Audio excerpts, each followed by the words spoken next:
तुम्ही काही काळजी करू नका. हे बघा, मी तुम्हाला या घरात आल्यानंतर सांगितलं ना की अगदी तुम्ही माझ्या पुढच्या मुलाप्रमाणे आहात आणि तुम्हाला जे जे हवं आहे ना ते सर्व मी देईन तुम्हाला. तुम्ही काही काळजी करू नका.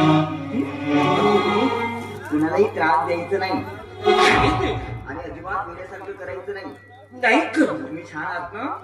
छान राहायचं आणि छान कपडे लावायचे असं बघायचं एकदम. हा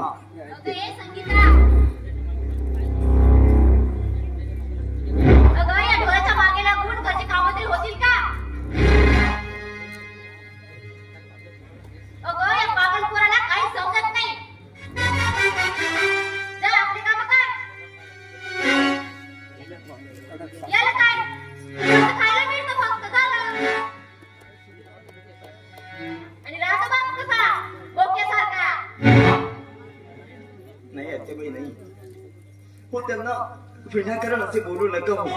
हो बघा ना, त्यांच्याकडे बघा. हो, त्यांना आपण काय बोलत आहोत काय नाही त्याची काहीही कल्पना नाही ससूबाई. म्हणूनच मी हात जोडून विनंती करते. हे बघ, जास्त शाणपणा करायचा नाही. जेवढं करायचं ना तेवढंच करायचं. जा बघा. ठीक आहे आत्याबाई.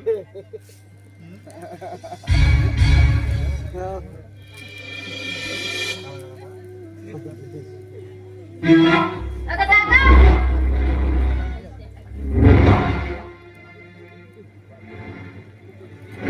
आणि काय रे वाट्या? हा? तुला काही कामधंदे आहेत की नाही?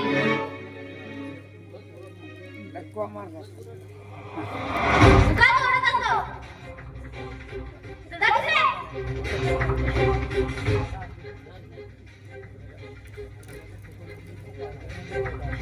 घरात नाही तसे धंदे आणून देत द्या मुलगा.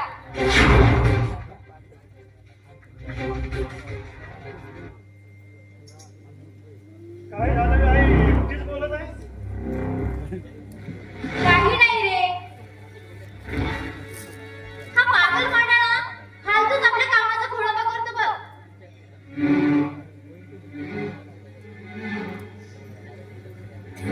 आणि त्याच्याकडे लक्ष द्यावे का आपण? होय. त्याच्या पाठीचे चांगले चांगले काढल्याशिवाय तो वटणीवर येणार नाही.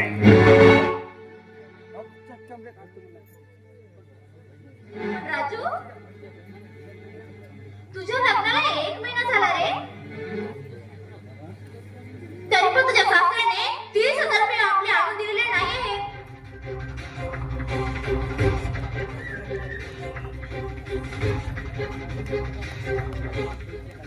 एक काम कर, त्यासाठी तूच आपल्या सासूरवाडीत जा आणि आपले पैसे परत घेऊन ये बरं.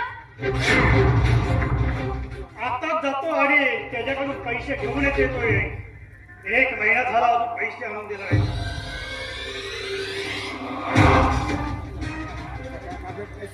अरे पण राजू, तूच विचार कर.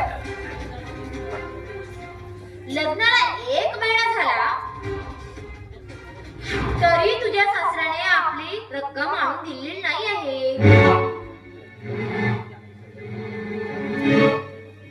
आणि जर समजा आपण ते 30 रुपये बँकेत टाकले असते, त्याचा व्याज किती आला असता?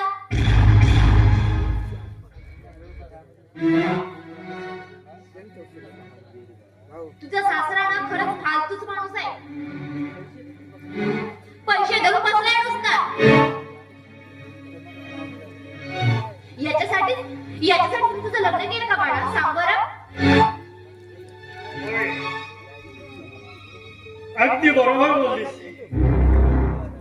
मी आताच जातो आणि त्या मुळदार सासऱ्याकडून माझ्या हुंडीची रक्कम घेऊनच येतोय. त्याला काय वाटलं की हुंडीची रक्कम दिली नाही तरी माझ्या मुलीसोबत सुखानं संसार करेल म्हणून.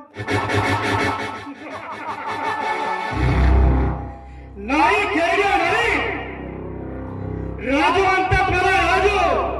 अरे जंगल में शेर से और शहर में मुझसे पंगा मत लेना, क्योंकि शेर भागता है और ये राजू सीधा जमीन में गाड़ देता है.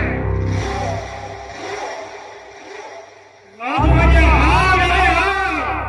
आणि त्या आगीमध्ये त्या खेळण्यावर हात टाकलाय. आता खेळण्या भाग तुला कसा जाऊन भस्म करता येतोय. मुलगी सुखात जावी म्हणून माझ्या घरामध्ये फाशीचा फरंगा टाकलाय. पण हा राजू किती हरामी आहे तुला माहित नाही. साऱ्या तुझ्या संसारात असं काही वादळ तयार करतोय. असं काही वादळ तयार करतोय की तुझ्या आयुष्यात येईल तो फक्त काळो अंधकार. होय, तुझं आयुष्य मी बर्बाद करणार.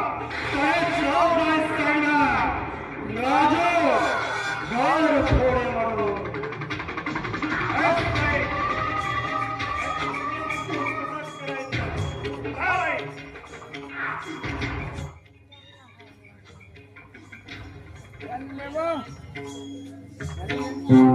म्हणते का नेऊन देते आणि ती माणसं आहे म्हणजे नाही जात म्हणजे